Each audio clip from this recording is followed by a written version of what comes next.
Ni utekelezaji wa agizo la mkuu wa mkoa wa Mbeya Beno Malisa alilolitoa Juni 30 mwaka huu akiwa katika kikao maalum cha baraza la madiwani kilichoketi kujadili taarifa ya mdhibiti na mkaguzi mkuu wa hesabu za serikali, ambapo Malisa amemtaka mkurugenzi wa halmashauri ya jiji la Mbeya kutenga eneo la muda kwa ajili ya maegesho ya malori. Nashukuru baraza la madiwani chini ya uongozi wa Mstahiki Meya Dur Mohamed pamoja na mkurugenzi wetu Kijaz na mheshimiwa mkuu wa wilaya kwa kufanya uamuzi na kuusimamia. Tuliamua kwenye kikao kwamba malori yatoke barabarani, na sasa ili malori yatoke kuna maandalizi ya msingi ya kufanyika ambayo ndio haya nyinyi wenyewe mnajionea.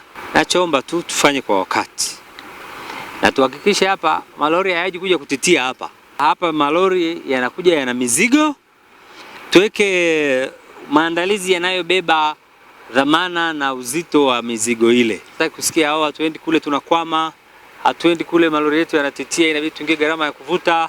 Tunataka tukute kitu cha kisasa kinachoendana na hadhi ya jiji la Mbeya. Baada ya agizo hilo, halmashauri ya jiji la Mbeya imeanza utekelezaji wa ujenzi wa maegesho katikati ya eneo la uwanja wa zamani wa ndege, ambapo umepokelewa kwa furaha na wananchi wa jiji la Mbeya. Sisi kama wananchi wa kata ya Iyela tumefurahia kuona kwamba tayari maeneo haya tunaenda kuweka parking ya magari kwa maana malori, ambapo hapo faida yake kubwa itakayopatikana ni kuongeza uchumi ndani ya kata yetu.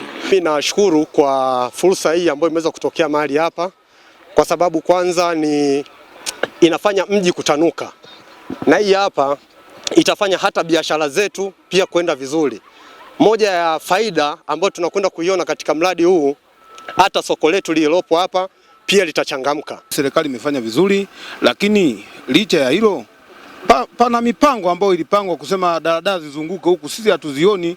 Maana malori yatakuja sawa, lakini daladala zinapita pale stendi zinaleta msongamano ambao zingetakiwa zipite huku zipunguze msongamano. Ombi letu daladala ziingie huku, zisipite mjini, ziingie huku pembeni, zipite huku kwenye stendi hii, zipite ziende zikatokee mataa pale ziende mbele kule. Mhandisi wa jiji la Mbeya ameeleza mpango wa utekelezaji wa mradi huo, huku mkuu wa wilaya ya Mbeya Solomon Itunda akitoa ahadi hii kwa mkuu wa mkoa. Na niwaahidi tu wananchi kwamba zoezi lililofanyika kwa kipindi hiki ni zoezi la kusafisha kwanza tabaka lililopo. Palikuwa pachafu kama mlivyokuwa mmeona, palikuwa pachafu. Tutaingia hatua ya pili, tutapaklia, yani patakuwa pako standard ambayo maji yatakuwa yatuami hapa.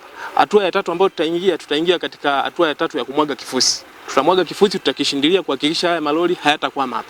Umeuliza swali kwamba malori yatatoka lini kule. Naomba nikuahidi kwa niaba ya serikali ya wilaya kwamba kuanzia tarehe